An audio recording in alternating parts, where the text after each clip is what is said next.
This episode of Civil Thursdays is being powered by Coinbase. So Coinbase is a digital online exchange platform where people go to buy or sell cryptocurrency. So if you're interested in buying or selling different types of cryptocurrency, you might want to go to the description and click on the link below. Now, quick disclaimer, when you use that link to go to Coinbase to buy or sell any type of cryptocurrency that you want, you earn a little bit of free cryptocurrency, and I earn a little bit of cryptocurrency as well. So it's a win-win situation. So you just have to put that in there. Now let's get into the video. Today we're going to be talking about snubbing, snubbers, and everything that have to do with being snubbed. So if you maybe saw someone on the street, maybe your neighborhood, and you decided to say hello, say hi, and what the person did was, the person just snubbed you. In this video, we're going to be talking about why people snub people, how it feels like to get snubbed. So if you're interested in this, why don't you think about going down and smashing the subscribe button? And while you're down there, you might want to think about turning the notification bell so when we drop new content, new videos, which we normally do every Mondays and Thursdays, you catch our videos when they drop. And if you like this sort of content, why don't you give us a thumbs up?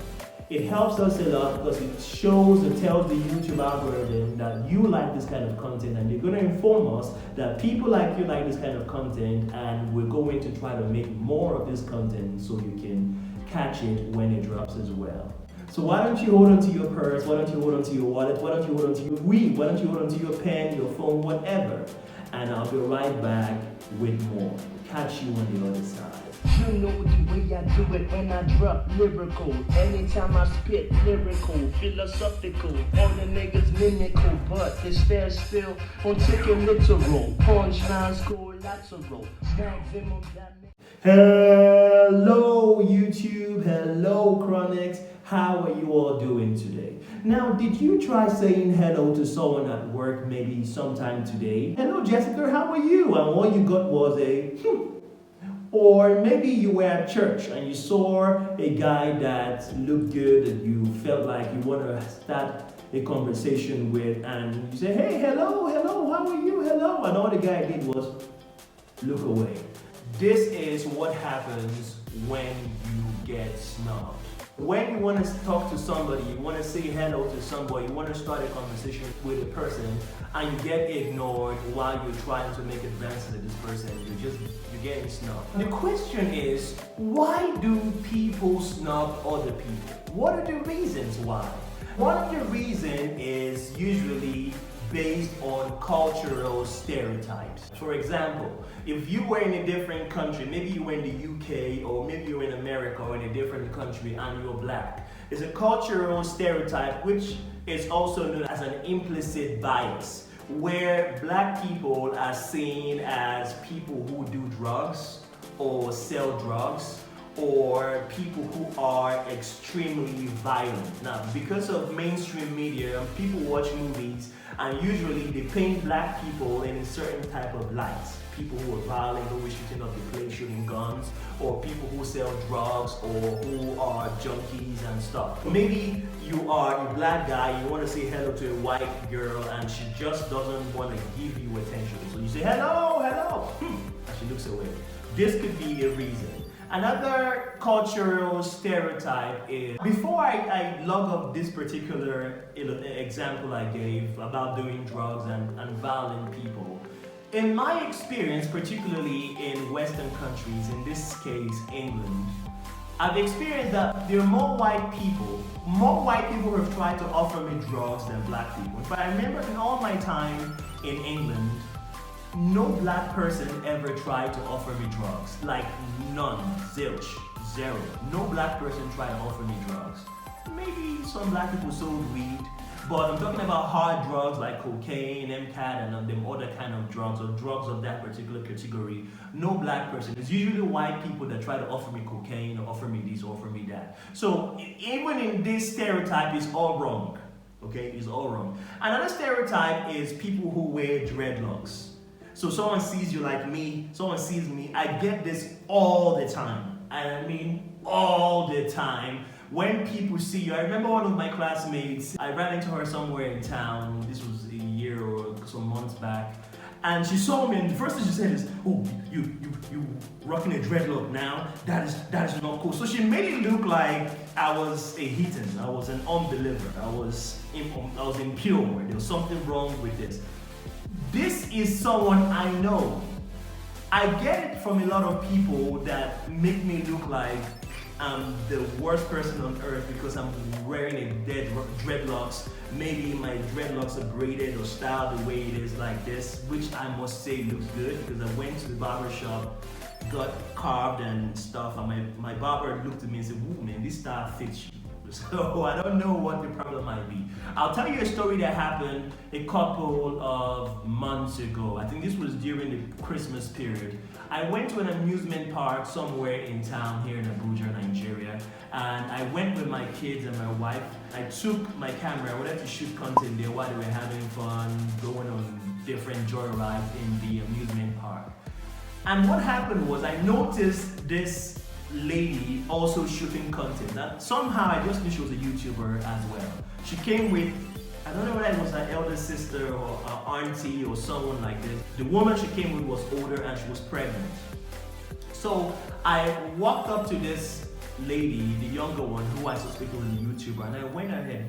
I'm always forward. I don't have a middle ground when I try to mix up or socialize with people. I go and I ask you questions, whether I know you before or I don't. That's just how I do it. I walked up to this girl, I just walked up to the lady. I said, "How far now? You're a YouTuber." I walked up to her and I was like, "You a YouTuber?" And she said, "Yes, I have videos, I have a YouTube channel and about lifestyle and stuff." I'm like, "Wow, cool. I'm a YouTuber, and ever since I started my YouTube channel, I've not met another YouTuber while out in the field. I really wanted to get to know each other and probably collaborate with each other and do stuff together based on our content on YouTube, nothing else." And if you say, "Oh, well, you're into travel and tourism and yada yada yada, I'm into lifestyle," they don't match. I said, "Listen, even when you travel, you live a certain lifestyle." I always come in an angle, guys. I just have to let you know, I always come in an angle. My brain keeps calculating like that. It's not just me being a man, but it's just how it is. And it was nothing sexual, but somehow I kept getting this stare from her elder sister or her auntie. I kept getting this stare like, "This dreadlock man, I know dreadlock people." It was that kind of stare. It was kind of cold.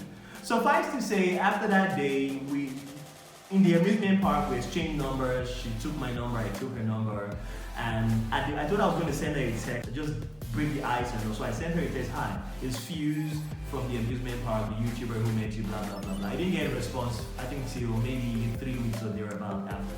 And then she responded and said, "Oh, nice to meet you, blah blah blah blah blah."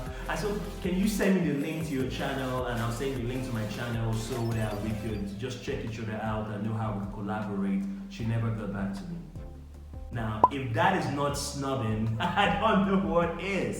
But it's still back to what I said at the start, is an implicit bias. An implicit bias is when people meet certain people of a certain make, when people meet a certain person and there's something about that person that they've heard about, maybe on TV, seen in a movie, or maybe their mom said or their dad said, they just are, that stuff is in your mind, somewhere planted in your subconscious. And even though that doesn't apply to this person, because the person who affected this other person sometime in the past is different from this person. They might look alike, but they love different things. You just rope this person into that stereotype. Oh, he has dreadlocks, he's like that person. Do you understand what I mean? Now, so the job, I just tired. So it just made me understand that snubbing has been rooted in our culture. And when I mean our culture, I'm not just talking about me as a Nigerian or as an Igbo boy from Eastern Nigeria or as a black man. I'm talking about even in Western countries, white people, Indian countries. There's this stereotype. I remember when I was in England, when Indian people, I beg your pardon, when people from India see me speaking English, because when I speak English, I try my best to make sure that my English is flawless. I believe that if you want to do anything, you have to do it better than any other person out there who is doing. When I speak English, my English, I try to make sure it's flawless. So when I speak English, or when I was speaking English in England, I know Indians that looked at me and said, "Look at this black man speaking English like he's from the West. What is wrong with this black man? In my mind, I was like, what? Wait till they do this. Wait till they do this one. What is wrong with this person? You are black too. Do you get it? It blew my mind how Indians looked at other people like, you're black, I'm not black. I'm like, look at yourself in the mirror. You might deceive yourself that you have olive skin, but you're black too. How are you dissing your own people? I swear down that if I go through your family tree and your bloodline, I'll find out that it was a black person who somewhere entered into your gene pool and made you all appear like this. So there's still blackness in you. But this is not even racially directed. This is not even anything that's to do with race. It's just the way that we have this cultural stereotype that's eating deep into the facet of the society. And when I mean society, I don't just mean Nigeria. I mean America, I mean England, Australia. There's just been this built up cultural stereotype that just makes certain people snub other people when they see them on the street. You want to see someone, you want to say hi to someone, or you want to strike a conversation with someone, and the person just snubs you because they feel that they know you because of the way you look, because of the way your hair is arranged, because of how you dress or how you don't dress, because of how you talk. It's due to cultural stereotype and an implicit bias that's been built into this person's subconscious, maybe by the person's parents or by the person's friends. Another reason why the people get snubbed, or some people like to snub, I wouldn't say like because I think it's subconscious. People snub other people is usually due to a superiority complex. That idea that I'm better than you. Look at your hair. You need to see a barber to carve your hair, to barb your hair. Look at your hair, it's scattered. You're a girl, your hair's messed up. You need to braid your hair, or you need to go to the hair stylist or the hair salon to get your hair done. Look at your clothes. Your t-shirt looks funny, your t-shirt looks worn out. Look at your shoes, there are holes in your shoes. Superiority complex. I'm better than you. I am better than you. Look at you, you're walking all the time, you don't even get into cabs. Look at you, get into cabs all the time, you don't even have a car. There's always levels to this stuff. I'm better than you. But in the end, what people don't understand is this. When you die and when I die, because we are all going to die, nobody's going to live forever. I want you to look at somebody or call a name of a person who has been alive since the 1800 or the 1800s. And is still alive till today. There's nobody, this doesn't happen. We're all going to die. When you die, eventually you're going to decompose, your body's going to decay, and you're going to turn to dust. I'm going to decompose, all this face, all this hair is going to decompose, and I'm going to turn to dust. Now this is where it gets tricky. Your dust is not going to turn to gold, so you're not going to decompose into golden dust. That's going to be expensive or valuable in some market. We're all going to decompose into the same type of dust or sand. So why do you think you're better than somebody? Why do you think that you're better than this person or you're better than that person? Why? I assure you that if you get out of your head and get out of your way and have a conversation with these people that you feel that you're better than, if you stop all this kind of nonsense way they do, and you begin a yarn with these people where you say you better pass, let me see this person, see here, there, see t-shirt there, see, you know if they use phone, they work out all the time, they use leg at these beds everywhere. Every time a car they use, every time, you don't get money to buy your own car, they feel like you better pass everybody. If you get out of your head of thinking that you're better than everybody, I'm sure you're gonna find people who are going to move to the next level because they know something that you don't. I'm sure you must have heard about the concept of a diamond in the rough. Pressure makes diamonds. Okay, diamonds are mined. They find diamonds in the ground. They actually find diamonds in the dirt. When pressure hits this carbon or hits this organic mass under the ground, the pressure builds the hard substance called diamonds. But diamonds are found in the dirt. So when you see someone and you see the person, oh, his hair is messed up. Oh, his t-shirt is fucked up. Oh, look at his shoe. Oh, but which guy got this shape? I'm not going to say this guy person. I see my wife person, why do this coffee? almost see this guy, black guys are cool now, why is this guy there near? So when you see people and you just feel because you've seen the cover of the book and it doesn't look nice, it doesn't mean the book is messed up in entirety. The book could be what you're looking for to move you to the next level. So that idea of being better than people, and look at you, okay, let's break you down. You think you're better than everybody else. Are you sure you don't have diabetes? Are you sure you don't have high blood pressure? Are you sure there's not something that you're sick or is ill in you? Are you sure there's nothing in your body that needs help medically? So if you feel that if you medically you're not well, but maybe you're financially well off, and this other person is medically sound, but maybe at the moment he's not financially well off, but he has the dreams, vision, goals, and aspiration to be on your level. Don't you think talking with this person could actually explain to you how he has gone about being physically and medically fit?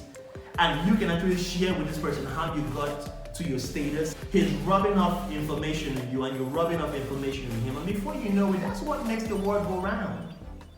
You rub my hand, I rub your hand, and everything goes well because there's warmth that's generated. So I don't get it. Another reason why, now listen guys, what I'm sharing with you guys about snubbing, snubbers, and the act of snubs is my opinion. It's not the opinion of black people, it's not the opinion of Nigerians, it's not the opinion of Americans, English people, it's just my opinion.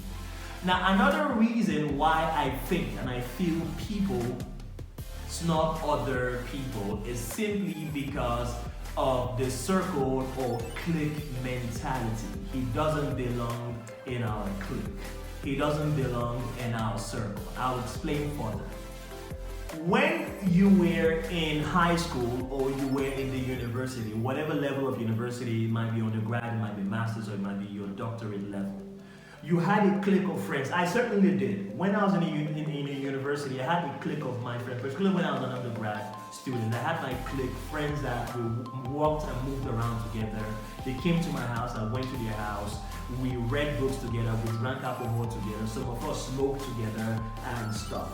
We always had this mentality like we're better than everybody else. It's just how it is. It's just how it is. When you're cool, your clique is super cool.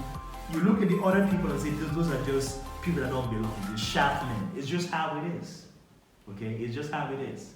But you need to understand that at that particular time, there's a certain level of immaturity that is playing as well. Because there's certain things other clique might be doing that your clique don't know about. It could be that your clique is all materialistic and vain. So you're into spending money, buying expensive clothes, Gucci shoes, Ferragamo outfits, Versace wares and stuff. But the other clique are the money-making gang. So they're into making money. So you're into spending money. Believe me guys, making money trumps spending money any day. Okay? So the other clique are into making money. So they're into online business, they're into real estate, they're into something, forex, something that gives them money. But your clique is into spending money. So you need to appreciate how myopic your own clique would be thinking, how immature your view is. They're making money, you're spending money. Their clique, theoretically speaking, is better than your clique because they're making and you're giving out. So there's a certain level of immaturity that comes into the clique mentality. But stay with me guys. The problem is many people grow up, but their mentality does not advance. Even though they've left that secondary school stage, that high school stage, that college stage, that university stage, that master stage of that my clique is better than yours, and they're now married with kids, but their mind is still tiny. Their mind is still in a box, they're still immature. Why? I'll give you an example. One of my classmates was getting married, this was sometime last year, literally 2021, last year, and I went to this wedding. I couldn't find people from our alma mater, couldn't find people from our university. I think only one person came. Our university, we belong to a group we have a platform that we all belong to, and some of these people are in the same town that I am in. I started calling people, hey, where are you? This person getting married. Where are you doing now? Where you call now? What did they happen? And so I was calling people, this person getting married, where are you? Come around, calling people. And I got a particular response from a number that I called. After pleasantries and talking, yada yada yada yada, the person told me, I want to come, but this person was not in my clique back then, back in the day, back in school. We never shared the same interests, we never talked about the same stuff. I don't just know what we're going to talk about when I come there. Now that's a typical example of someone who was grown in size, who was grown, who is older, but his mind is still immature. His mind is still not as developed as it should be. Did you get? Now, I want you to take a break now. Ask yourself, in fact, no, leave me a comment down below in the comment section and tell me if you've been guilty of this particular sin. And it is a sin. Why? Because in the in humanity, in the world of people, everybody has something to offer. And people outgrow their state. That people are born poor does not mean people die poor. That people might look funny physically does not mean their mind is not a skyscraper. You looking at someone and say, it doesn't belong in my clique. Remember that maybe your clique was a clique of people that spend money, and that person's clique was a clique of people that make money, but he just didn't show it in the way he appeared. Not associating with that person is keeping you away from learning how that person was able to surmount something that you've not been able to surmount just yet. Think about this when next you look at people and think about the person just as an outsider to your clique. This shit is annoying. It's really annoying. It's really annoying when you see somebody that you feel maybe you want to talk to about something. Someone that you feel maybe you want to share something with. Maybe information. And all the person thinks about is black people are this. Oh, he's not in my clique. I'm better than him. It just doesn't make any sense. It doesn't make any sense. And there's something I want to tell you guys. If you feel your clique is so cool, but yet you feel that your level in life or your stature in life is so low, maybe the people you call your clique mates or your clique members or your circle of friends are not even worth shit anyway. Because if they're worth shit, they're supposed to show you ways on how you can leave wherever you are, the level you are, move on to the higher level. What about if the next person in the next clique is the person that has that information? What about this? In my life, personally speaking, talking about my own life now, Fuse is talking about himself. All the people in my life who've been pivotal to moving me to the next level were people I never knew from Adam. When I started working in the embassy of Argentina, it was someone I never knew from Adam, a foreigner in fact to my country who gave me that connect.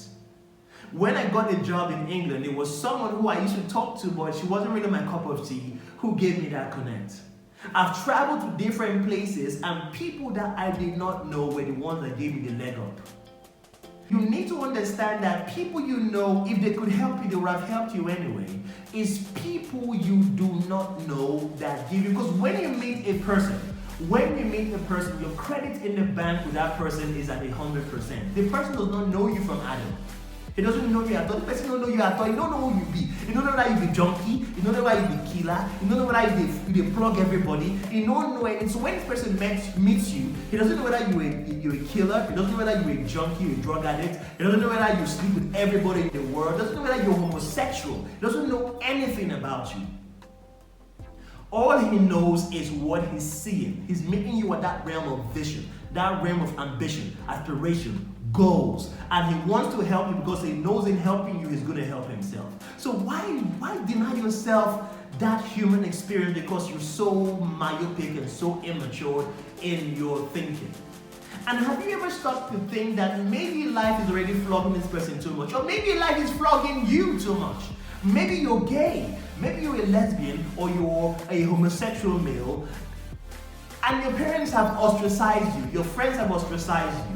Maybe you are married to a man who sees women as shit and not worth anything, and you're looking for that release. And someone says hi to you every day and you snub the person. Maybe that person is the release you're looking for. Maybe that person is your El Dorado. Maybe that person is your oasis in the desert. Why don't you just give the person a chance? Just Don't even do anything. I'm not even talking about anything sexual here. Why don't you just give the person the time to just have a conversation, just communicate with somebody? Why? I don't get it. We all need each other. Maybe that person you're snubbing is a business mogul. Maybe he's an entrepreneur who needs your services to move his business to the next level, and you've been telling yourself that I need to move on to the next level. Really, I've been stuck in this position for years and I'm bigger in this position, and that's the person you need. And every day he goes out of the way to say hi, and all you do is, what the hell? Get it? What the hell? In this world, we need each other. This hand needs this hand to generate heat. So when I rub it, I'm warm. That's how it works. Okay? So guys, I want to believe that this video has been helpful to you or people out there. I really do. I really want to believe that this video was helpful. And I want to believe that after you watch this video, your perception and perspective of communicating and relating with other people would have changed. If this video was impactful to you, why don't you do me a favor? Go down and smash the subscribe button. And while you're down there, turn on the notification bell, because we always drop civil topics like this every Thursdays, okay? And if you feel this video was helpful to you in any way, shape, or form, you might want to inform the YouTube algorithm that this video was helpful to you by giving us a thumbs up. Because when you do that, the YouTube algorithm informs us that this video was helpful to Philip, to Ken, to Philip, to Samuel, to people out there, and that we should make more videos for this audience, just like this one. And if you want to get to know Fuse, if you have questions and you want to ask me questions, ask me about stuff, why don't you follow me on Instagram? My Instagram handle is up there. It's very simple. It's at Fuse Chronicles. Slide into my DMs with whatever questions you have, and I'll be sure to respond to your inquiry. And like I always say, happiness is your property. You owe it to yourself to be happy. It's not the position of your husband, your wife, your girlfriend, or your boyfriend to make you happy, your mom or your dad to make you happy. It's the position, your job to make yourself happy. So why don't you choose to be happy today and have an awesome weekend? It's still your boy Fuse on the Fuse Chronicles. I'll catch you all on the next cut. Bye bye, friend.